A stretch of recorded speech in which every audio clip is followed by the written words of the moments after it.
Irmãos, boa noite. Mais uma vez a gente está aqui para fazer esse devocional junto com os irmãos. Uma grande oportunidade. Que Deus nos abençoe e nos dirija nesse momento. A passagem que eu escolhi para hoje encontra-se em 1 Coríntios, capítulo 15, verso 19.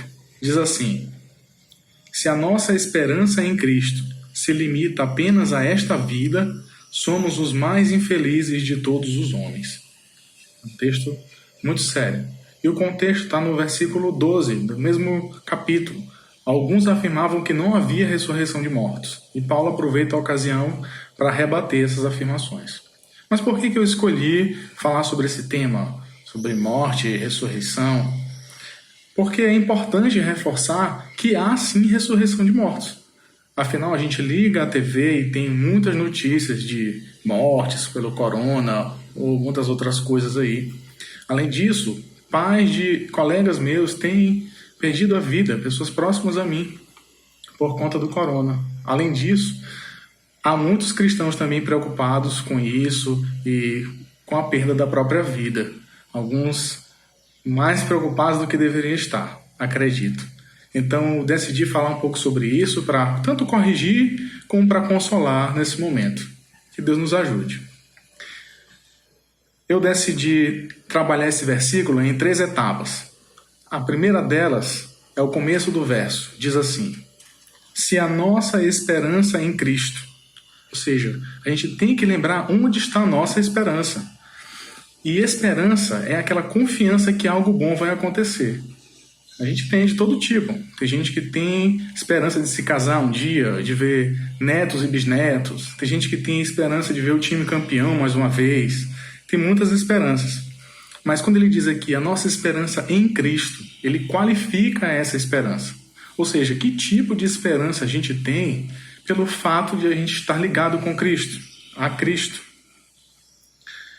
São promessas do Senhor ou apenas desejos do meu coração?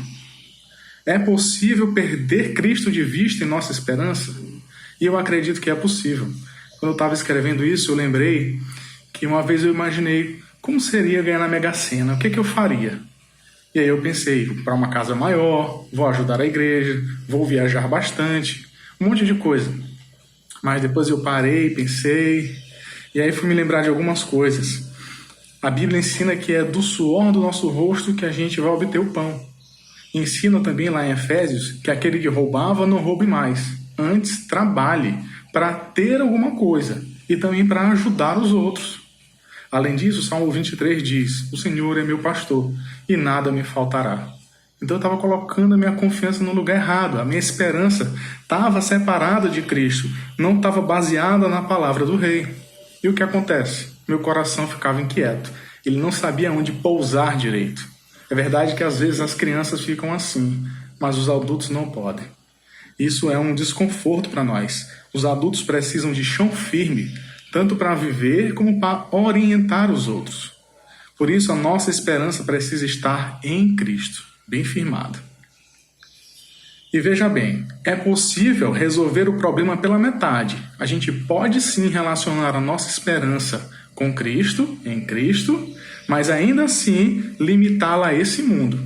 É a segunda parte aqui do versículo. Diz assim: se a nossa esperança em Cristo se limita apenas a esta vida. E aí, irmãos, eu quero lembrar que nós vimos Jesus curar todo tipo de doença.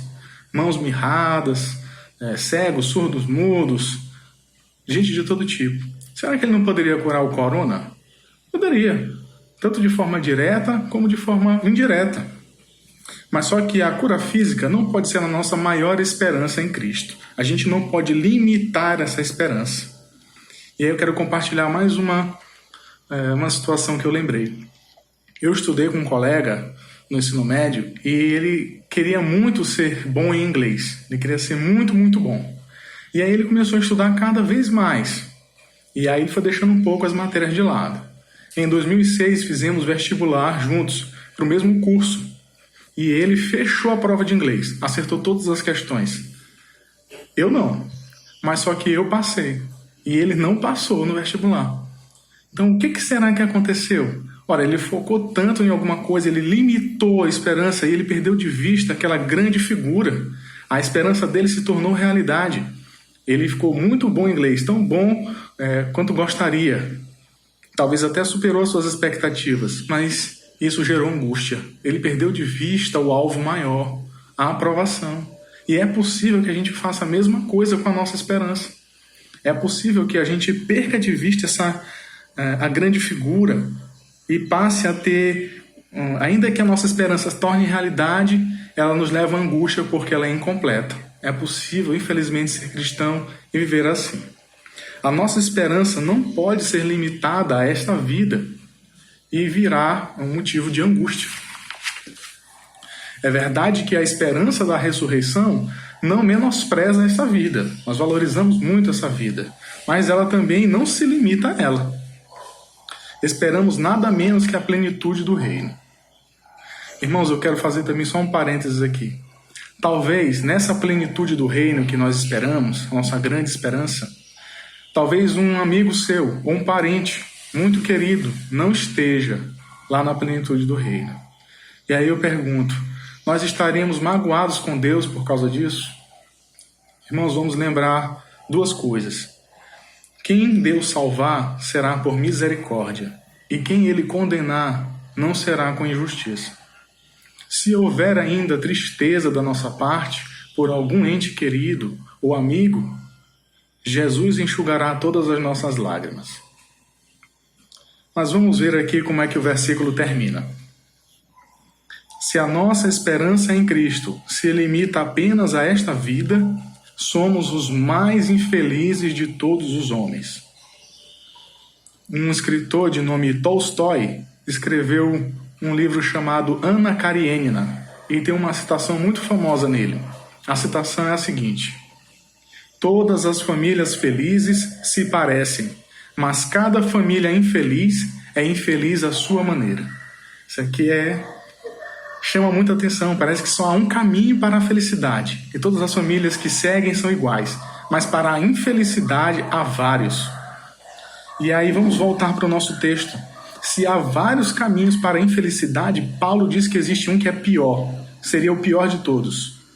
Limitar a nossa esperança apenas a essa vida. Isso faz de nós os mais infelizes de todos os homens. Infelizes aqui significa, claro, tristeza, mas vai também além disso. Significa miséria, significa ser alguém digno de pena, digno de compaixão. E a gente pode levar rasteiras da vida, é verdade. Mas para que a gente se torne alguém digno de pena, digno de compaixão, é preciso que a gente deixe de ser uma referência positiva. É preciso que a gente decepcione profundamente alguém ou muitas pessoas. E aí eu quero lembrar mais uma história. Eu conheço uma pessoa há muitos anos que era muito bem sucedida na sua área. E aí essa pessoa tomou muitas decisões ruins. E aí acabou sofrendo bastante e deixando de ser uma referência positiva, trazendo desconfiança e pena sobre ela. É verdade que essa situação pode ser revertida. Talvez essa pessoa volte a ter a credibilidade antes, mas talvez isso nunca aconteça.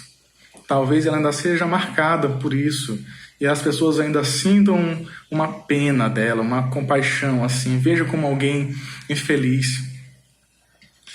E seria muito triste isso acontecesse.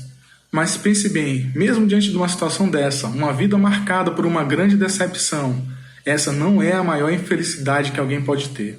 A maior de todas, a mais triste, a mais pesarosa, é o cristão que perdeu de vista a ressurreição. Isso não pode acontecer conosco. Irmãos, Deus já fez surgir várias vacinas. Desde criança eu tomo, o Zé Gotinha está aí para todo mundo se lembrar. Todo mundo tem uma marquinha no braço, eu também tenho. E Deus pode trazer outra vacina agora. Mas, irmãos, mesmo que isso não aconteça, dores, angústias, deficiências e até a morte, não é nada que uma boa ressurreição não resolva. Então, vamos ficar mais serenos. Vamos manter os nossos olhos no Senhor.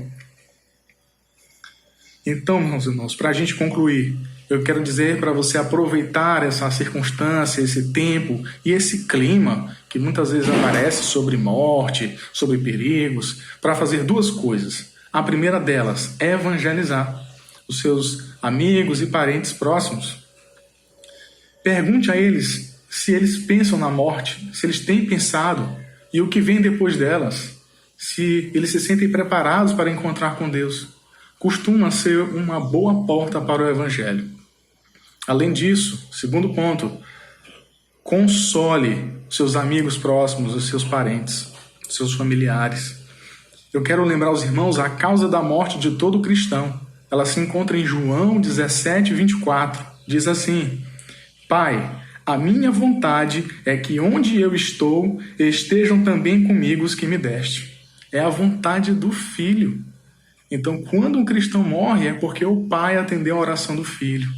E aí você vai encontrar com seu Senhor. Irmãos, a minha esperança é que a gente ainda se encontre no Beckmão muitas vezes, se alegrando e se edificando, muitos cultos, muitas ocasiões, e se visite de forma tranquila. Mas a minha esperança também é que a gente ressuscite e que a gente desfrute o reino de Deus de forma plena e eterna com Ele. Irmãos, o melhor de Deus já veio e o melhor de Deus ainda está por vir. As duas coisas são verdade ao mesmo tempo. Irmãos, que Deus fortaleça a nossa confiança nele, que não deixe a gente perder de vista a ressurreição, não deixe que a gente mude a nossa esperança de lugar, que ela permaneça em Cristo e que a gente não entre para o grupo dos homens mais infelizes da terra. Quero, antes de desligar, mandar um beijo para Carliele, minha esposa. Afinal, hoje é o seu aniversário. Te amo. Boa noite, irmãos. Deus nos abençoe.